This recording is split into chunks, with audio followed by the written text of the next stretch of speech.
Okay, so I want you to imagine something for a second. Picture yourself standing on a bridge. Mm-hmm. It's the middle of the night. It is pitch black. And the air is so humid, it feels like you're, I don't know, wearing a wet wool blanket. Oh, yeah. That's Georgia in late May, for sure. Exactly. Standard operating procedure. But the heaviness in the air, it isn't just the weather. The date is May 25th, 1981. You're in Atlanta, and the entire city is absolutely terrified. It wasn't just fear, it was more like a siege mentality. Yeah. You really have to understand the texture of that time. Yeah. This wasn't a simple lock your doors kind of thing. This was a crisis that was, it was tearing the social fabric of the city apart.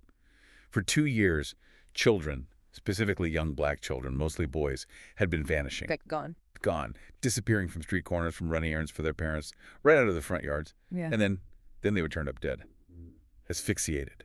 Strangled. Dumped in the woods or in rivers. And by this point, in 81, the number of victims is it's staggering. Depending on which list you look at, it's getting close to 30 victims. It is. And the police are under this immense pressure. We're talking political pressure from the mayor's office, community pressure from terrified parents. They had to stop what everyone was calling the Atlanta child murders. The whole city is on edge. People are looking at their neighbors with suspicion.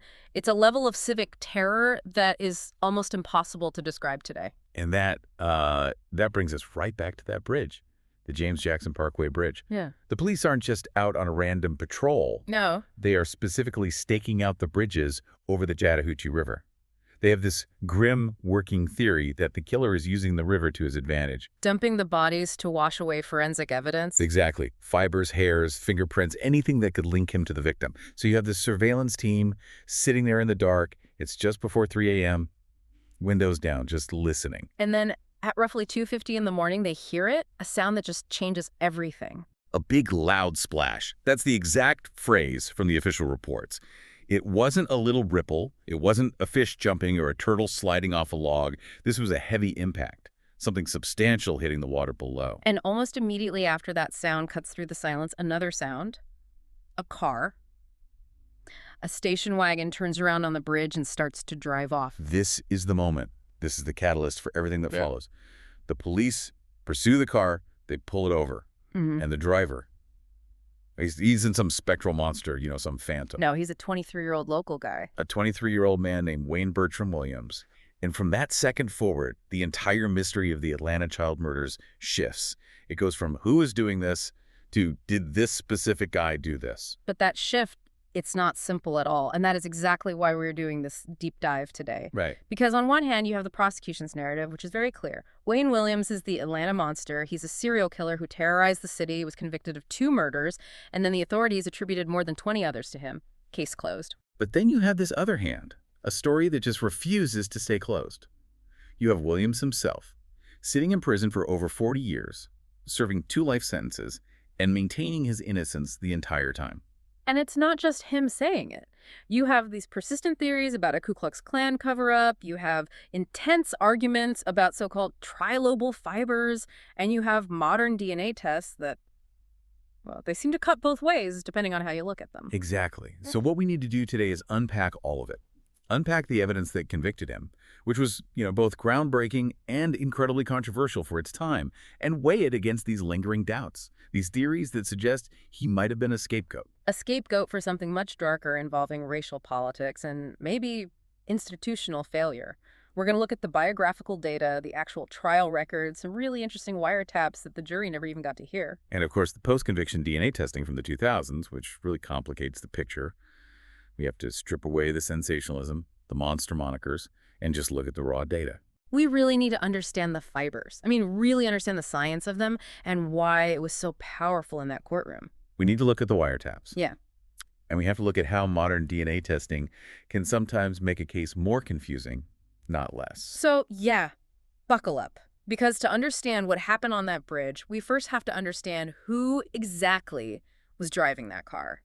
Who is Wayne Williams? It's a great question, because if you're trying to build a profile of a typical violent offender, a serial predator, Wayne Williams doesn't immediately fit the stereotype people had in their heads back in 1981. He's not a drifter or an outcast. Not in the traditional sense, no. He was born May 27, 1958, right there in Atlanta. Yeah.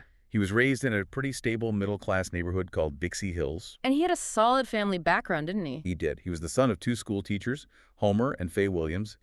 By all accounts, he was a pretty pampered only child. Okay. He was a bright kid, graduated from Douglas High School.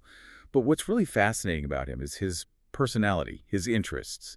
He was what we would probably call today a radio nerd. I love this detail. He didn't just, listen to the radio. He built his own radio station? He literally did. He constructed his own carrier current radio station. Okay, what is that? For those of us who aren't audio engineers. It's a way of transmitting a radio signal through the electrical wiring in a building rather than through a giant broadcast tower. Ah. It has a very limited range, maybe it's a building or a city block, but it's a real radio station. He was completely obsessed with the industry. So he's not just tinkering in his basement. He's trying to get into the business, hanging around professional stations. Constantly. He frequented stations like WeGo and Walk, which were big in the black community in Atlanta. He befriended the announcing crews, the DJs. His whole dream, his aspiration, was to be a pop music producer and a talent manager. So he's not trying to be a gangster or a tough guy. He wants to be a media mogul. Exactly. A young black entrepreneur on the rise. He was always out there scouting for talent, trying to manage local bands, trying to make a name for himself. He had this very specific image of himself that he wanted to project. Okay, so that's the person, a 23-year-old aspiring music manager, and he's the one driving across a bridge at 3 in the morning when the police pull him over right after hearing that big splash. Right. And this is where things get sticky. Because if you're innocent, you usually have a pretty straightforward answer for what you're doing. But Wayne, he starts talking. And he just talks himself into a huge hole. A huge one. When the police stop him, they ask the obvious question, "Where are you going at this hour?" Williams tells him he's heading to a neighboring town to check on an address. Okay. He claims he has an audition scheduled for the next morning with a promising young singer, a woman named Cheryl Johnson. Cheryl Johnson. That sounds very specific, almost too specific. It does. But here's the problem. The police, of course, they investigate this alibi immediately. The phone number he gave them for her, fictitious. The person, Cheryl Johnson, she didn't exist. The entire story was a complete fabrication. Wow. Okay, let's just unpack that for a minute. Why lie? If you're just driving home, or maybe you're doing something a little shady but not murder, why invent a whole person? That is the million-dollar question, isn't it? I mean, innocent people sometimes lie to the police because they're nervous, or maybe they're hiding something minor like they were with someone they shouldn't have been with, or... Right, something embarrassing but not criminal. Exactly. Maybe he just panicked and wanted to sound important to fit his music mogul persona.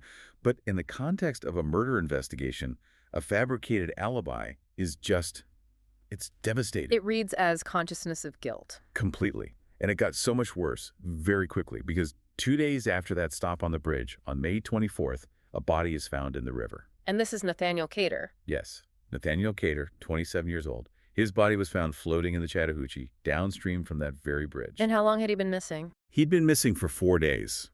And here's the critical link. He was last seen alive with Wayne Williams. So the police now have a direct connection. They have a direct connection. The medical examiner rules the death as probable asphyxia. Probable? Why not definitive? Well, because of the condition of the body. After being in the water, decomposition and, water damage make it really hard to spot the classic signs of strangulation, things like petechial hemorrhaging in the eyes. I see. But it fit the pattern of the other victims. So now the police have a theory. The splash they heard. That was Nathaniel Cater's body hitting the water. That's the theory. Yeah. So they have the splash, they have the body, they have the fabricated alibi about an audition, and they had a suspect who was the only person on that bridge at that exact moment. But they don't arrest him right away, do they? I remember reading that he was questioned for hours but then let go.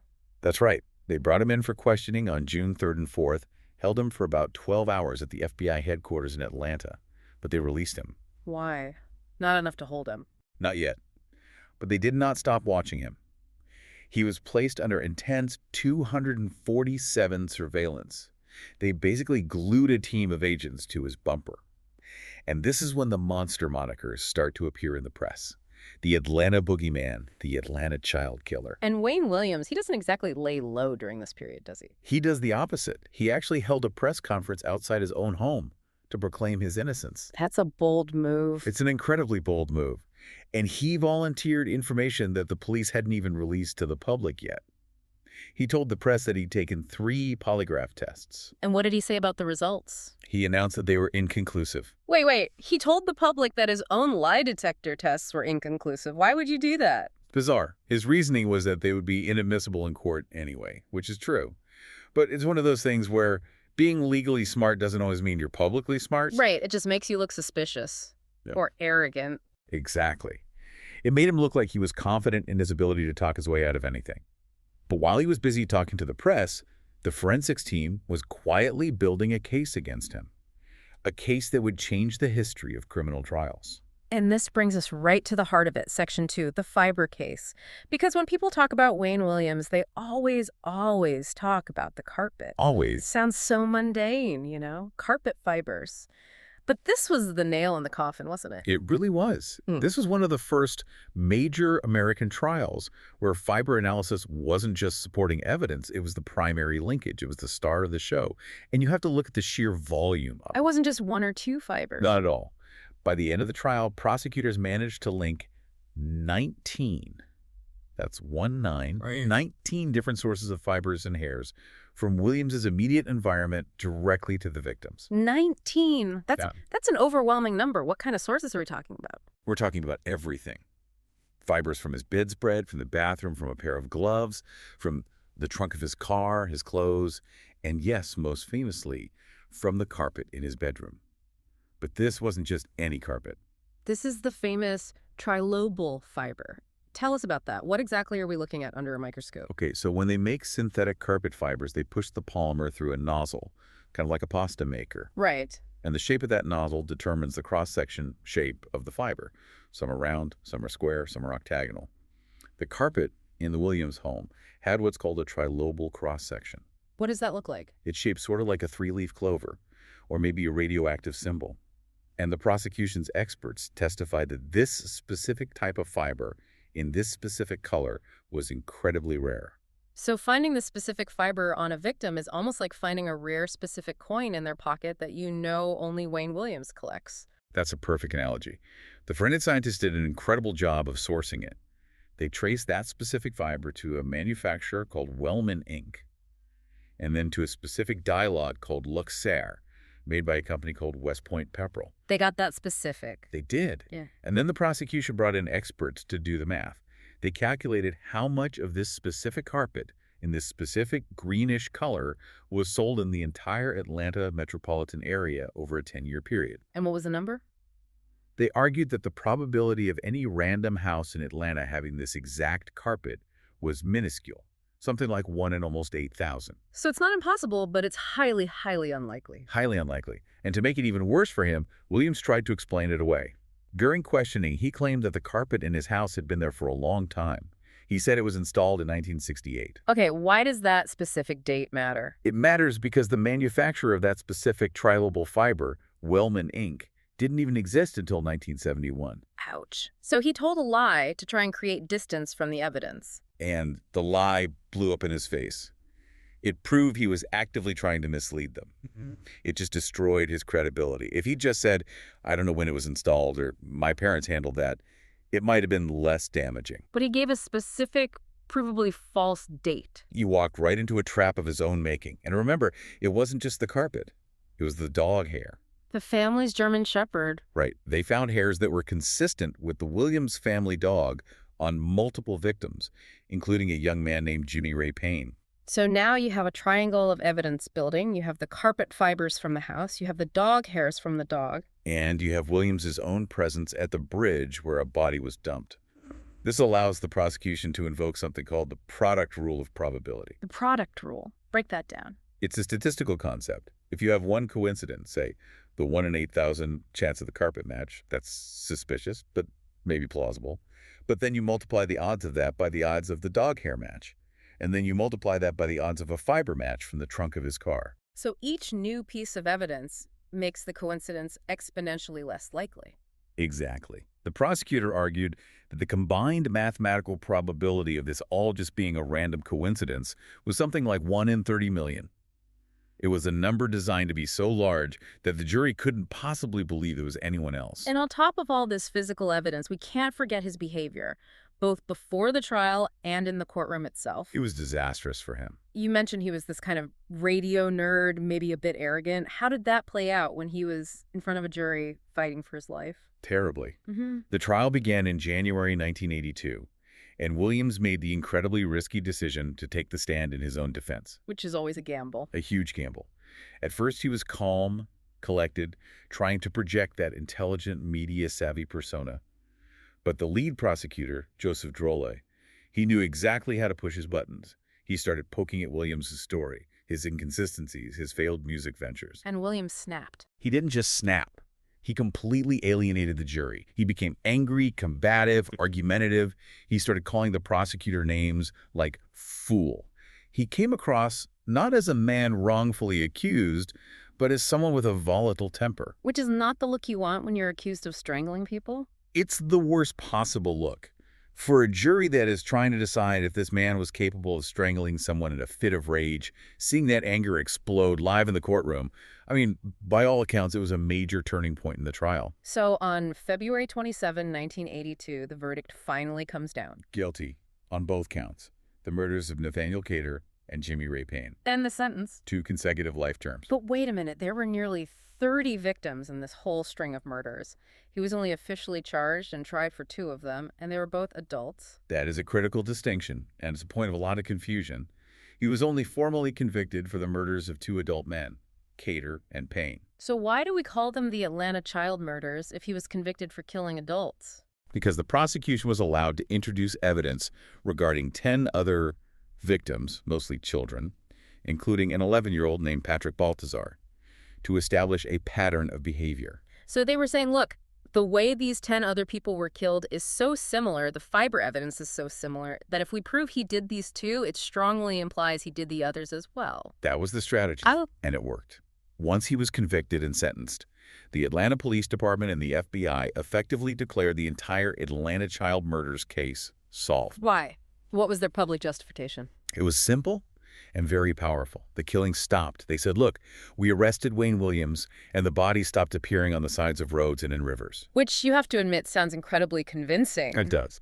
But, and this is a massive but, this is where we have to pivot. Because despite the mountain of fiber evidence, despite the splash in the night, and despite the jury's verdict, there is this huge alternative narrative that has never, ever gone away. And this is where the story gets really interesting and, frankly, really dark. We have to start talking about the Ku Klux Klan. Right. Let's get into Section 3, the cover-up theory. Because Wayne Williams, from day one, has said, I didn't do this. I'm a scapegoat. Yes, and his defense team argued that Atlanta officials were terrified of a full-blown race war. You have to paint the picture of the socio-political context here. Atlanta in the early 80s was a real powder keg. It was. You had a new black administration running the city, with Maynard Jackson as the first black mayor. It was seen as this beacon of the New South.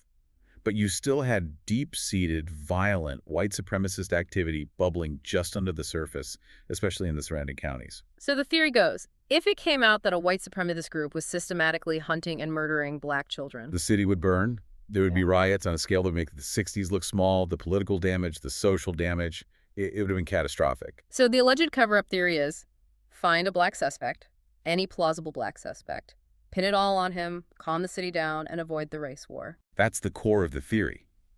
But the question is there any actual evidence for KKK involvement, or is this just a convenient conspiracy theory to deflect guilt? Then there is some evidence, isn't there? It's not just smoke. There is. And it primarily centers on one man, a man named Charles T. Sanders.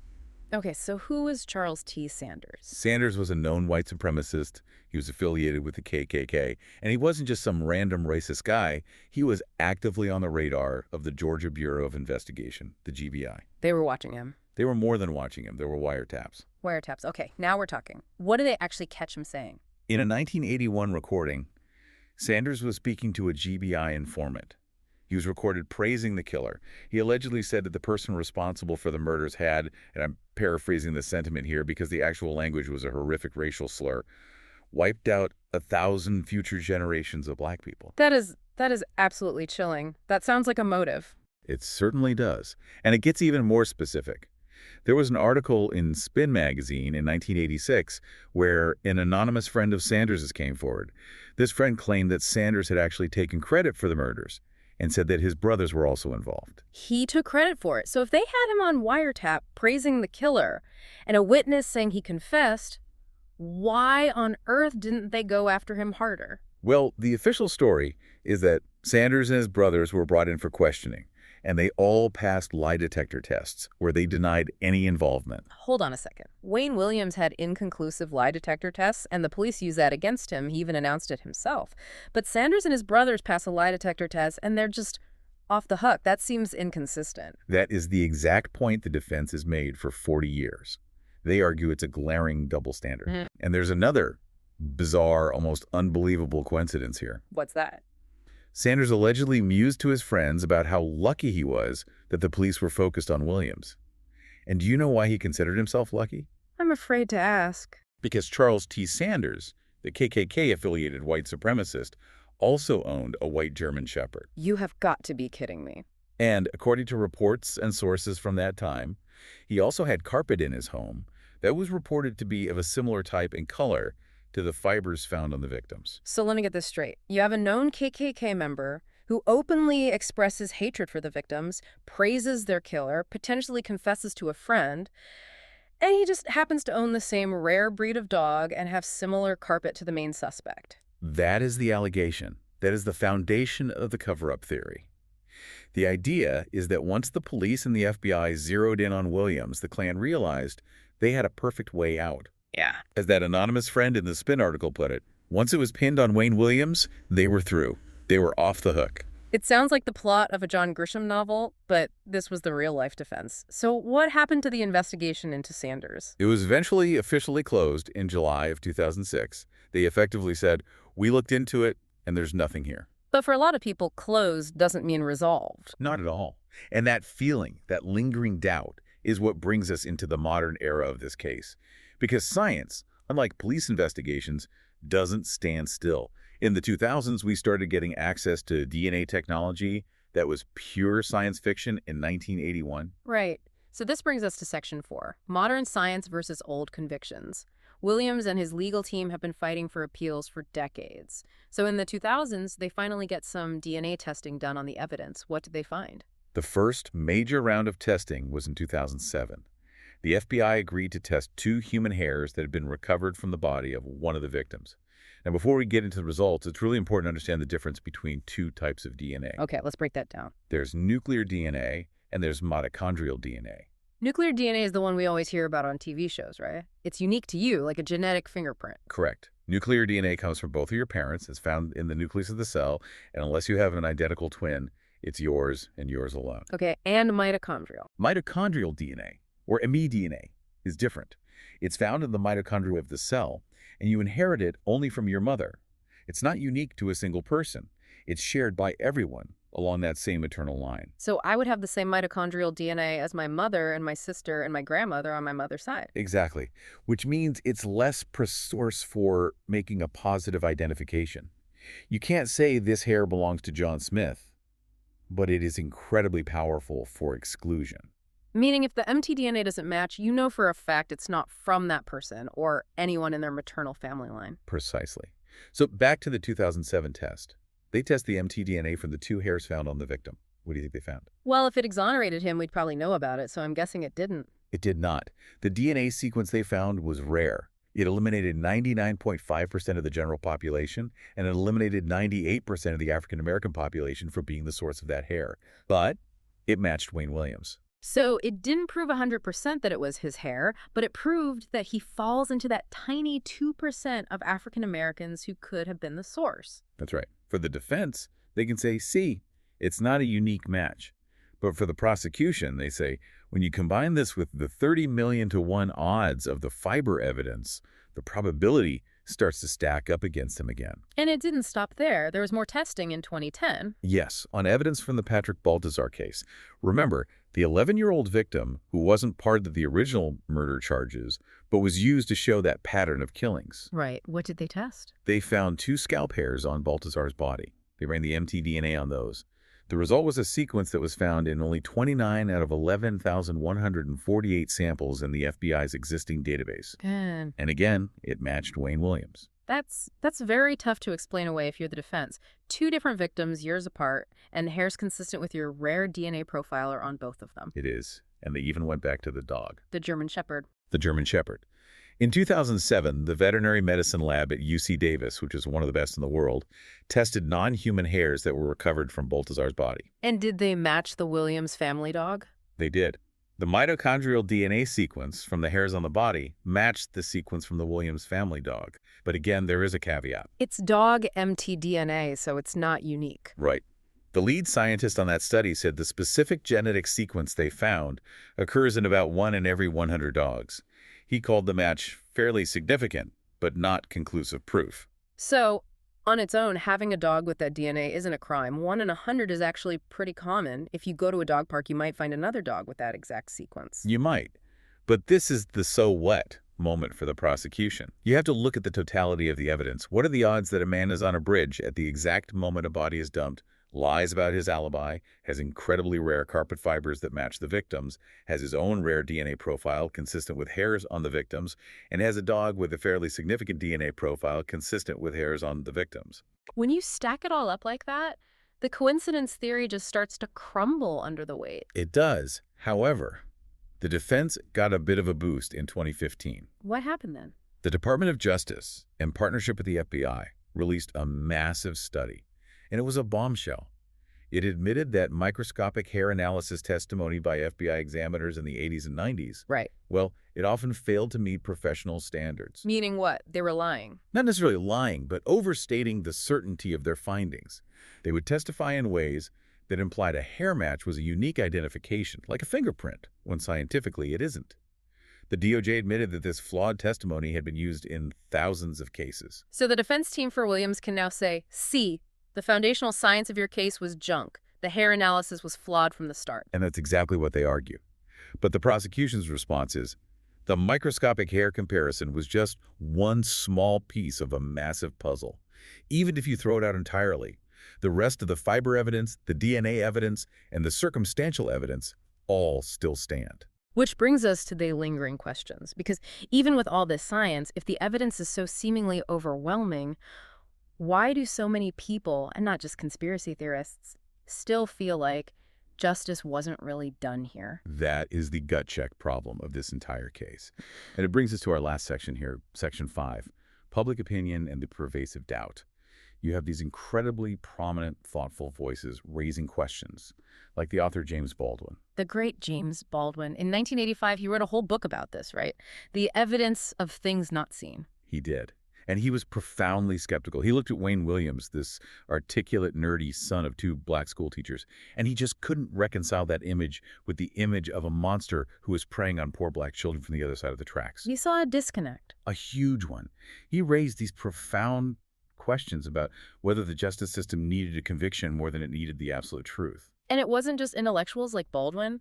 The victims' families themselves were deeply divided. That's the most heartbreaking part of this entire story. You would expect the families of the murdered children to be the ones most certain of his guilt, the ones who want closure the most. But many of them didn't believe it was him. Many did not.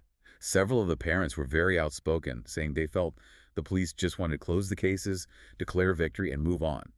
They didn't feel like Williams was the man who killed their children. And even some people within law enforcement agreed with them. I was reading about the DeKalb County police chief, a man named Lewis Graham. Yes, this was a big deal. In 2005, Graham officially reopened 4 of the murder cases that fell within his jurisdiction. And he stated publicly that his decision was driven by his personal belief in Wayne Williams' innocence. A police chief saying that, that's incredible. It's almost unheard of. And then you have the former sheriff of neighboring DeKalb County, a man named Sidney Dorsey, who said something incredibly provocative about the case. What did he say? He said, quote, "If they arrested a white guy, there would have been riots." He was convinced that Williams was the safe arrest, the one that would prevent the city from exploding into racial violence. Wow.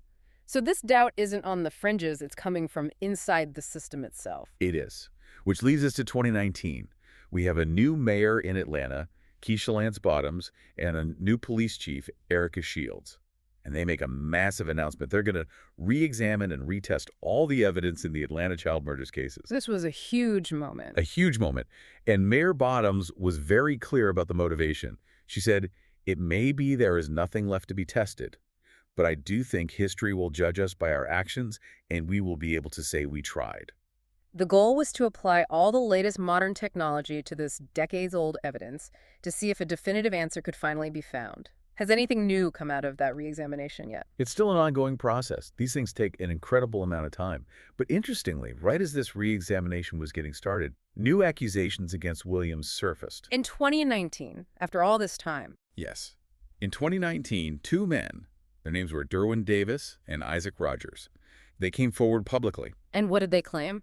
They both claimed that way back in 1979 and 1981, when they were children, Wayne Williams had attempted to abduct them in separate incidents. My goodness, so at the very same time that some people are looking for his exoneration, you have others coming forward and adding to this pile of accusations against him. It just shows you how incredibly complex and raw this legacy is in Atlanta. It's not just a legal case, it's a cultural trauma. You see it reflected in pop culture, in the show Mindhunter, in the Atlanta Monster podcast. This case haunts the city because it sits right at that painful intersection of forensic science, racial tension, and the unresolved grief of nearly 30 families. So after all of that, where does that leave us today? What's the current status? Wayne Williams remains in Telfair State Prison. He has been denied parole multiple times, most recently in late 2019.